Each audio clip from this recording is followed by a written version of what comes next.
नमस्कार, स्वागत है आपका न्यूज इंडिया में। मैं हूं आपके साथ उमंग माथुर। अब आइए बुलेटिन की शुरुआत करते हैं कुछ बड़ी खबरों के साथ। न्यूजीलैंड के शहर क्राइस्टचर्च में स्थित दो मस्जिदों में बंदूकधारियों ने अंधाधुंध गोलियां बरसाई हैं, जिसमें 49 लोग मारे गए हैं।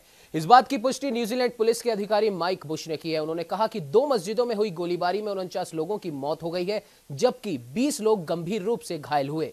प्रधानमंत्री जेसिंडा अर्डर्न ने कहा कि यह एक सुनियोजित आतंकी हमला है। तो वहीं ऑस्ट्रेलिया के प्रधानमंत्री स्कॉट मॉरिसन का कहना है कि गोलीबारी करने वाला बंदूकधारी एक दक्षिणपंथी चरमपंथी है, जिसके पास ऑस्ट्रेलिया की नागरिकता है। उन्होंने कहा कि क्राइस्टचर्च में एक चरमपंथी दक्षिणपंथी हिंसक आतंकवादी ने गोलीबारी की। वह ऑस्ट्रेलिया में जन्मा नागरिक है।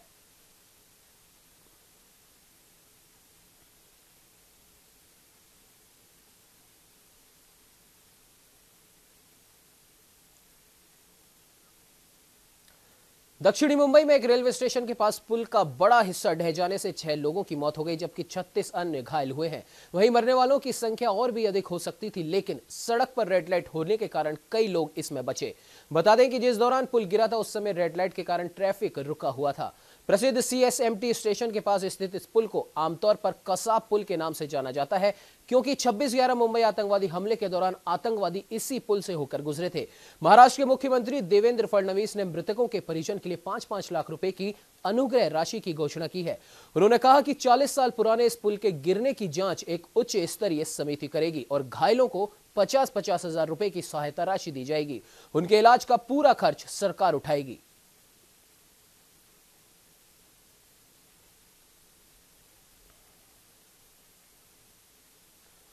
दिल्ली के वेस्ट डिस्ट्रिक्ट के कोतवाली थाने की पुलिस टीम ने लगभग 50 मामलों को अंजाम दे चुके कुख्यात लुटेरों को गिरफ्तार कर लिया है। डीसीपी मोनिका भारद्वाज ने बताया कि गिरफ्तार किए गए बदमाशों में विकास उर्फ जॉनी और सोनू शामिल है। ये दोनों निहाल विहार और मुरादाबाद उत्तर प्रदेश के रहने वाले हैं। ये दिल्ली में बैंक से कैश निकालकर निकलने वाले लोगों को टारगेट करते हैं।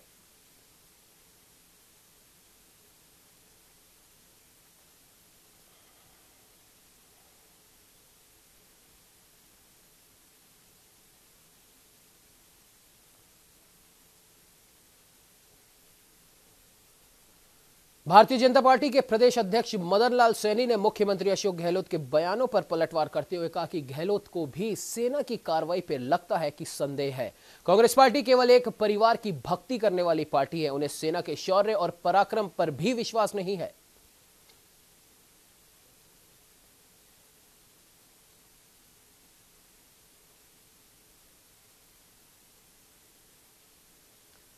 राजस्थान के अनूपगढ़ के वार्ड नंबर 25 में स्थित हनुमान मंदिर के सामने गंदे पानी की पुरानी डिग्गी नागरिकों के लिए परेशानी का सबब बनी हुई है। साथ ही डिग्गी के पास काफी लंबे समय से गंदा पानी एकत्रित होने से बना दलदल जैसी स्थिति हो गई है। पशुओं और आमजन के लिए भी यह काफी खतरनाक है। इस डिग्गी में डूबकर 2 लोगों ने आत्महत्या भी की है। कई पशु अकाल मौत का इसमें डूबकर शिकार भी हो चुके हैं। इसके अलावा गंदा पानी एकत्रित होने से मच्छरों की यहां भरपार हो जाती है। गंदे पानी की दुर्गंध भी वातावरण को प्रदूषित करती है। तो वहीं नगरपालिका प्रशासन गंदे पानी की निकासी के लिए लगभग 200 फुट नाली का निर्माण करवा दे तो हो सकता है लोगों को इस समस्या से निजात मिल जाए। वार्ड के लोगों ने बताया कि इस डिग्गी के सामने शहर का प्राचीन आस्था का केंद्र हनुमान मंदिर है और इस मंदिर में सैकड़ों श्रद्धालु रोजाना आते हैं। इस डिग्गी के कारण आसपास झाड़ियां भी उगाई हैं, जो कि वार्ड की सुंदरता पर ग्रहण लगाती हैं।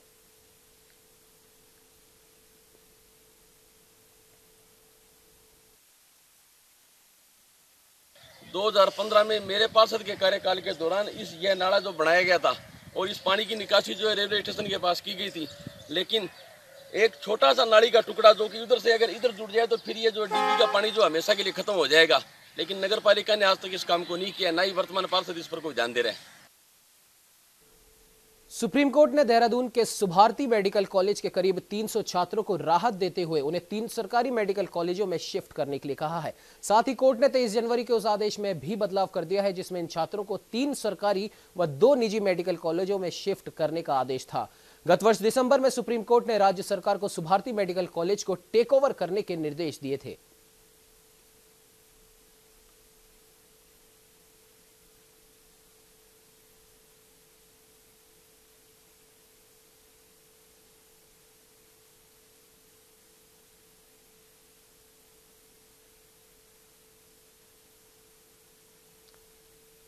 दिल्ली के नारायण थाने की पुलिस ने पिस्टल के साथ बदमाश को गिरफ्तार किया है। डीसीपी मोनिका भारद्वाज ने बताया कि गिरफ्तार किए गए बदमाश का नाम सूरज कुमार उर्फ भोला है, जो गणपति कॉलोनी फरीदाबाद हरियाणा का रहने वाला है।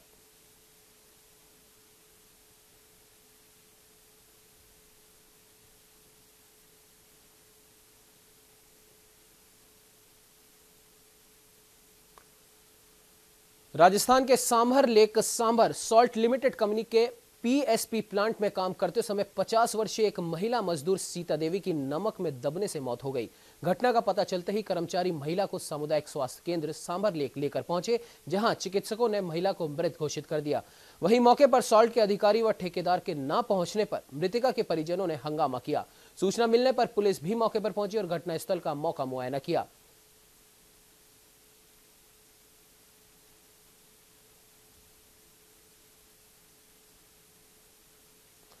भक्त शिरोमणि मीराबाई की नगरी मेड़ता सिटी इन दिनों फागोत्सव के रंग में रंगी नजर आ रही है। इसको शहर के चारभुजा मीरा मंदिर प्रांगण में मीरा महिला मंडल की ओर से फागोत्सव कार्यक्रम का आयोजन किया जा रहा है। इस दौरान महिलाओं ने बरसाने की तर्ज पर लड्डू लुटाकर फूलों से होली खेली। महिलाएं भगवान के साथ होली खेलते हुए काफी भाव विभोर हो रही थीं। महिलाओं ने होली के गीतों व भजनों पर नृत्य की शानदार प्रस्तुतियां भी दी।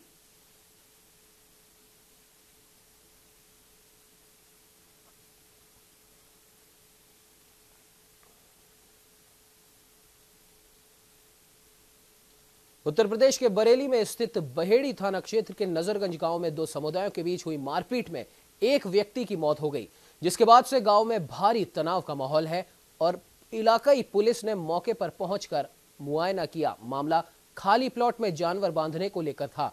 मारपीट में एक व्यक्ति की मौत हुई और मौत के बाद गांव में तनाव का माहौल व्याप्त हो गया। पुलिस ने मौके पर पहुंचकर पूरी स्थिति को संभाला।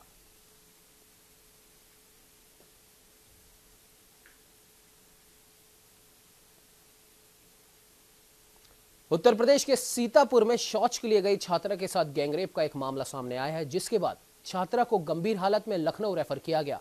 आपको बता दें कि वारदात से पहले ही घात लगाए गांव के ही 3 दबंगों ने छात्रा को दबोच लिया और जबरन वैन में डालकर ले गए, जहां आरोपियों ने उसके साथ दुष्कर्म किया।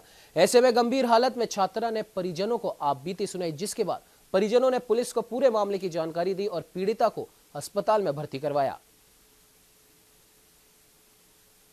अपने पिता से कहा कि मैं अपनी सहेली के साथ जाना चाहती हूं, तो रात में ही वो अपनी सहेली के साथ उसके घर चली गई और उसने अपनी सहेली को रात में करीब 1 बजे उसने बताया कि जो है मुझे लूज मोशन हो रहा है, मैं बाहर जा रही हूं शौच के लिए। और वहां जाने पर जो है उसके कथनानुसार जो है 3 व्यक्ति उसको वहां पर मिले, गाड़ी थी, उस गाड़ी में उसको ले जा करके उसके साथ दुराचार किए। उत्तराखंड के पहाड़ों में इन दिनों पांडव नृत्य की धूम मची हुई है। बालगंगा प्रखंड के सिलियारा गांव में आयोजित 16 दिवसीय पांडव नृत्य मंडाल का विशेष पूजा अर्चना के साथ समापन हुआ। 16 दिन तक आयोजित इस कार्यक्रम में गांव की सुख समृद्धि के लिए देवताओं की पूजा की गई। अंतिम दिन हाथी नृत्य के साथ पांडवों को नचाया गया। गांव की महिलाओं ने पूरी रात हारुल, छोपती और तांदी नृत्य कर समृद्ध संस्कृति की झलक प्रस्तुत की। इस अनुष्ठान में गांव के प्रत्येक परिवार और पड़ोसी गांव के लोग भी शामिल हुए।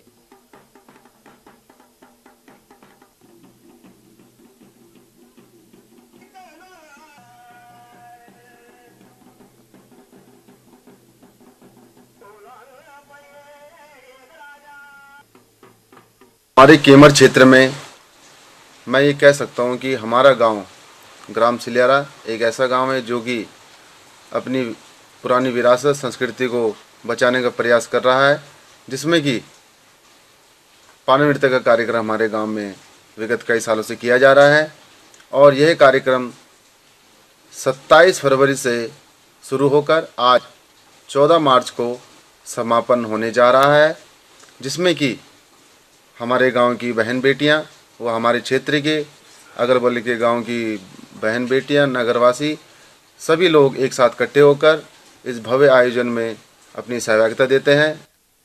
उत्तराखंड में चैत्र का महीना मनाने का एक अलग ही अंदाज है। चैत्र माह के लगते ही पहाड़ों में छोटी छोटी बच्चियां लोगों के घरों में फूल डालती हैं, जिसे उत्तराखंड में विशेष रूप से मनाया जाता है। श्रीनगर में शुक्रवार को चैत्र माह के पहले दिन मां भगवती की यात्रा निकाली गई। यात्रा में मां भगवती की डोली को नंदा के मंदिर से पूरे बाजार में घुमाया गया, जिसके बाद मां भगवती को मंदिर में स्थापित किया गया।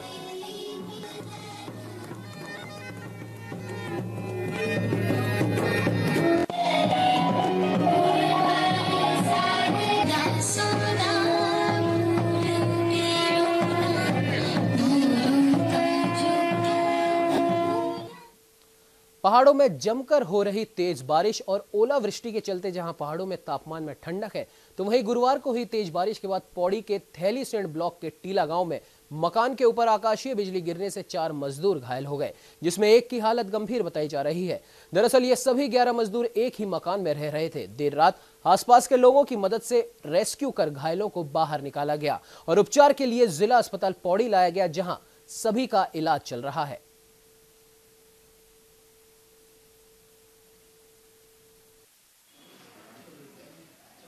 11 बजे का लमसम हुआ एकदम, मतलब ऊपर से पत्थर ऊपर की जो थी ना बिजली होती ना, बिजली गिरी और नीचे मेरे को हल्की सी चमक नजर आई। चमक नजर आती मैं एकदम बाहर भगा ना, बाहर देखा तो मतलब मेरे को अंधेरा अंधेरा दिखा।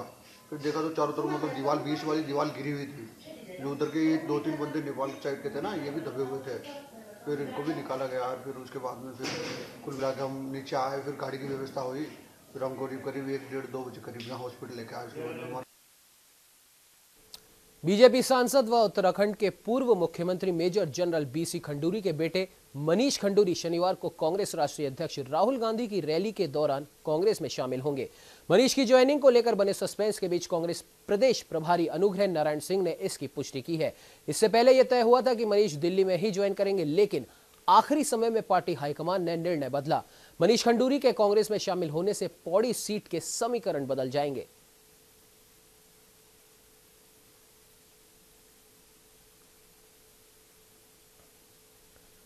पर्वतीय क्षेत्रों में उत्पादित होने वाले मंडुए के बिस्किट अब जिले में ही तैयार होंगे। राष्ट्रीय आजीविका मिशन के तहत जिले की पहली मंडुआ बेकरी थल में शुरू हो गई है। मुख्य विकास अधिकारी वंदना ने बेकरी का शुभारंभ किया। अब बेकरी में तैयार उत्पाद बाजार के साथ साथ जिले के आंगनबाड़ी केंद्रों में भी उपलब्ध करवाए जाएंगे। मुख्य विकास अधिकारी वंदना ने बेकरी का शुभारंभ करते हुए कहा कि राष्ट्रीय आजीविका मिशन के तहत स्थापित इस बेकरी के जरिए क्षेत्र की महिलाओं को रोजगार के अवसर मिलेंगे। साथ ही क्षेत्र के लोग मंडुआ उत्पादन के लिए प्रेरित भी होंगे। इससे पहाड़ों से पलायन भी रुकेगा। लगभग 6 महीने पहले ये विचार आया था कि थल, क्योंकि काफी एक सेंटर पॉइंट है काफी सारे ब्लॉक्स का, तो वहाँ पे एक यूनिट लगना चाहिए स्वरोजगार का NRLM के तहत। तो मंडुआ बिस्किट पे सहमति बनी थी। फिर बागेश्वर में एक यूनिट ऑलरेडी ऑपरेशनल है, वहाँ कुछ महिलाओं को ट्रेनिंग के लिए भेजा गया था और उनके द्वारा ट्रेनिंग ली गई। NRLM के साथ हिमोत्थान का एक MOU हुआ था स्टेट गवर्नमेंट से वेरीनाग ब्लॉक के लिए, उनके द्वारा मशीन प्रोवाइड कराई गई है। आज ये ट्रेनिंग यहाँ पे शुरू हो गई है, यूनिट एस्टैब्लिश हो गई है। उत्तराखंड हाईकोर्ट की खंडपीठ ने रेवेन्यू कोर्ट के मामलों की सुनवाई सिविल न्यायालयों में किए जाने के संबंध में दायर जनहित याचिका की सुनवाई करते हुए अगली सुनवाई की तिथि बुधवार की नियत की है। आपको बता दें कि अधिवक्ता सनप्रीत अजमानी ने हाईकोर्ट में जनहित याचिका दायर कर कहा है कि प्रदेश के रेवेन्यू न्यायालयों में कई वर्षों से कंसोलिडेशन टाइटल फ्रेम से संबंधित केस लंबित है। इन केसों में वादीगणों को तारीख तो मिलती है, लेकिन केसों का कई वर्षों से निस्तारण नहीं हुआ है, क्योंकि इन कोर्टों का संचालन प्रशासनिक अधिकारियों के द्वारा किया जाता है और उनका अधिकांश समय VIP ड्यूटियों में ही बीत जाता है या फिर सरकारी कार्यों को करने में, जिसके फलस्वरूप रेवेन्यू न्यायालयों में मुकदमों का निस्तारण समय पर नहीं हो रहा। याचिकाकर्ता ने यह बात भी कही है कि रेवेन्यू कोर्टों के मुकदमों की सुनवाई सिविल न्यायालयों में की जाए, जिससे वादकारियों के केसों की सुनवाई समय पर हो सके। एक जनहित याचिका माननीय उच्च न्यायालय में प्रस्तुत की गई, जिसमें हमारे द्वारा मांग की गई है कि जो भी रेवेन्यू कोर्ट्स हैं जिसका संचालन कंसोलिडेशन ऑफिसर, SDM या एग्जीक्यूटिव मजिस्ट्रेट्स करते हैं, उनको जो टाइटल संबंधित मामले हैं या कंसोलिडेटेड संबंधित मामले हैं जिसमें इश्यूज़ वगैरह फ्रेम होते हैं, एक कॉम्पिटेंट कोर्ट की ज़रूरत है, सिविल न्यायालय की ज़रूरत है, वो मामले उनसे स्थानांतरित करके सिविल कोर्ट को सुनवाई हेतु भेजे जाएँ। मामले का संज्ञान लेते हुए खंडपीठ द्वारा मामले को वेडनेसडे के लिए फिक्स किया गया है for final disposal. Hemvati Nandan Bahuguna Garhwal केंद्रीय विश्वविद्यालय का 5 दिनों तक चलने वाले वार्षिकोत्सव का शुभारंभ हो गया है। गढ़वाल विश्वविद्यालय के कुलपति प्रोफेसर एस.सी. बागड़ी बतौर मुख्य अतिथि इस कार्यक्रम में मौजूद रहे। छात्र संघ के पदाधिकारियों एवं कुलपति ने दीप प्रज्वलित कर वार्षिकोत्सव का शुभारंभ किया। कार्यक्रम में पुलवामा में शहीद हुए जवानों को भी श्रद्धांजलि दी गई। इस दौरान गढ़वाल विश्वविद्यालय के छात्र नेताओं ने कुलपति के समक्ष विश्वविद्यालय से जुड़ी समस्याएं भी रखी। छात्रों ने रविवार को भी लाइब्रेरी खुली रखने, महिला छात्रावास निर्माण संबंधी मांगे भी रखी, जिन पर कुलपति ने खुले मन से सकारात्मक आश्वासन देते हुए कार्यवाही करने की बात कही।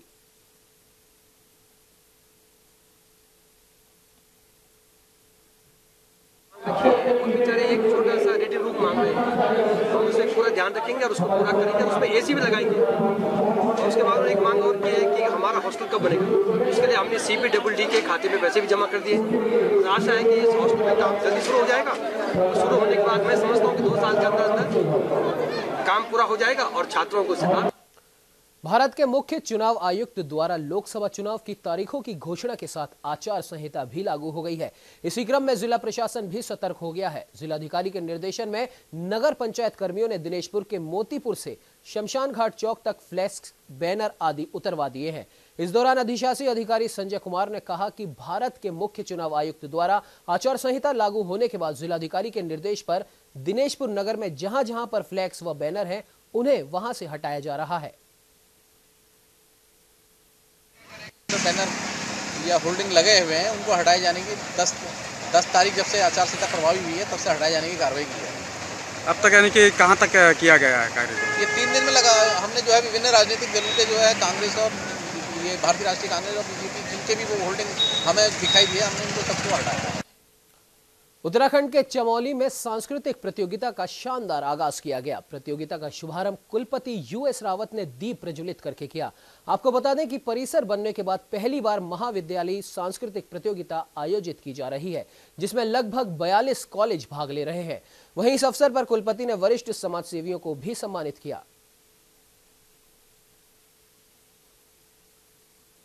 विश्वविद्यालय या कॉलेज जो प्रतियोगिता होती है, तो हमारे किसी भी विश्वविद्यालय में जो स्टडी के पाठ्यक्रम, इसके अलावा एक एक्स्ट्रा करिकुलम एक्टिविटीज़ को बढ़ावा देने के लिए छात्रों को प्रोत्साहित किया जाता है। और यहाँ के नागरिकों के लिए भी ये महत्वपूर्ण इसलिए हो जाता है कि गोपेश्वर परिसर जो है सदैव स्वर्ण विश्वविद्यालय का परिसर बना है। यहाँ पे आके बहुत अच्छा लगा है। यहाँ पे विभिन्न जिलों के लोग आए हुए हैं। यहाँ पे सांस्कृतिक जो विश्वविद्यालय कैंपस द्वारा प्रथम बार आयोजित किया जा रहा है, हमें यहाँ पे आकर बहुत अच्छा लग रहा है। और हमेशा इस तरह के प्रोग्राम समय समय पर होने चाहिए और हमें यहाँ आके बहुत अच्छा लगा है। यहाँ पे क्योंकि यहाँ पे 24 महाविद्यालय आ चुके हैं, जिसमें कि सभी प्रतिभागों ने भाग लिया है। फिल्म अभिनेता शाहरुख खान से मिलने की चाह में नेपाल में रहने वाला एक नाबालिग रायवाला पहुंच गया। 2 दिन से भूखे इस नाबालिग की मदद यहां के 2 दुकानदारों ने की। इतना ही नहीं, नाबालिग के गांव का पता निकालकर उसे नेपाल पहुंचाने का बीड़ा भी उठाया।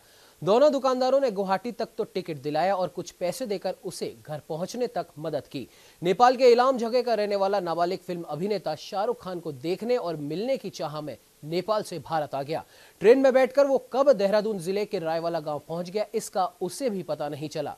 रायवाला स्टेशन के समीप चाय पीते हुए उसकी दोस्ती चाय वाले से हो गई। चाय वाले के पूछने पर उसने बताया कि वो नेपाल से आया है और शाहरुख खान से मिलना और उन्हें देखना चाहता है।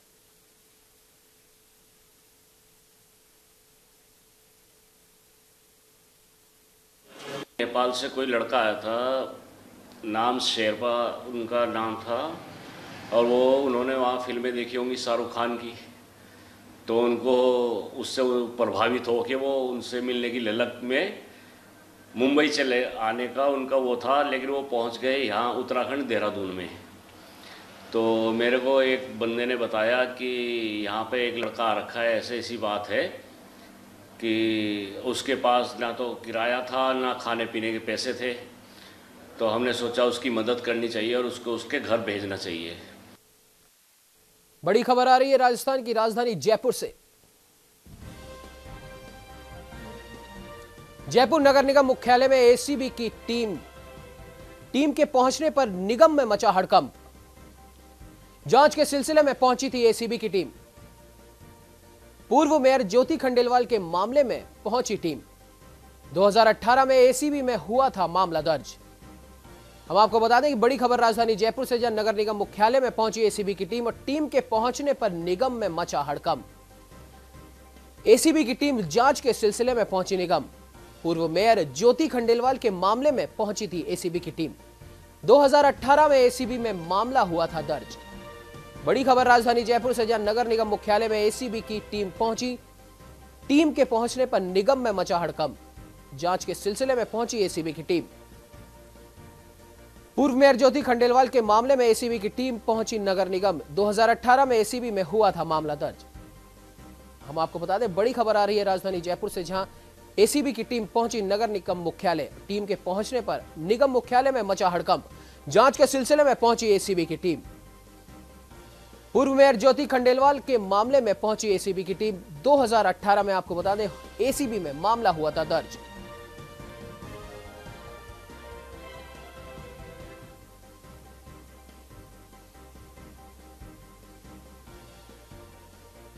हम आपको बता दें 2018 में पूर्व मेयर ज्योति खंडेलवाल के खिलाफ एक मामला दर्ज हुआ था। उसी सिलसिले में आज जयपुर नगर निगम मुख्यालय में पहुंची एसीबी की टीम। टीम के पहुंचने पर निगम में मचा हड़कंप। इस खबर पर ज्यादा जानकारी के लिए हमारे साथ हमारे संवाददाता नमो नारायण फोन लाइन पे है। जी नमो, पूर्व मेयर से जुड़ा हुआ ये मामला है और एसीबी की टीम वहां निगम पहुंच चुकी है। क्या कुछ वहां कार्रवाई चल रही है इस समय?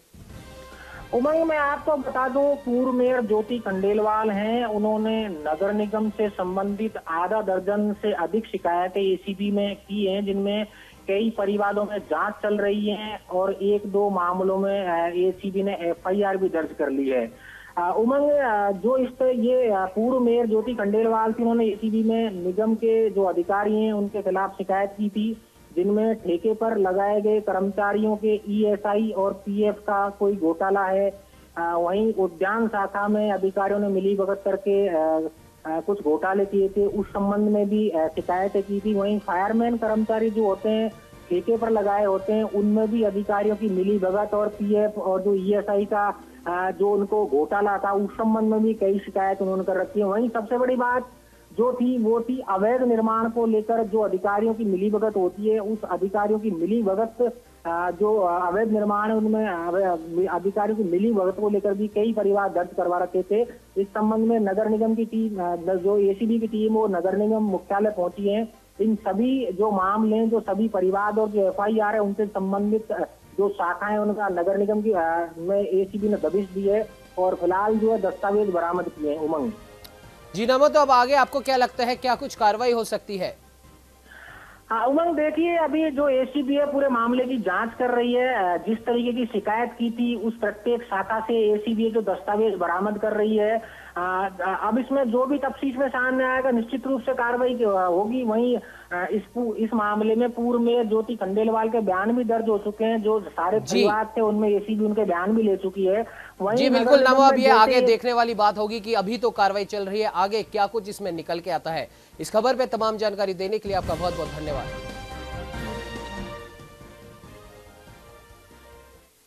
इस बुलेटिन में फिलहाल इतना ही। आप बने रहिए हमारे साथ और देखते रहिए न्यूज़ इंडिया।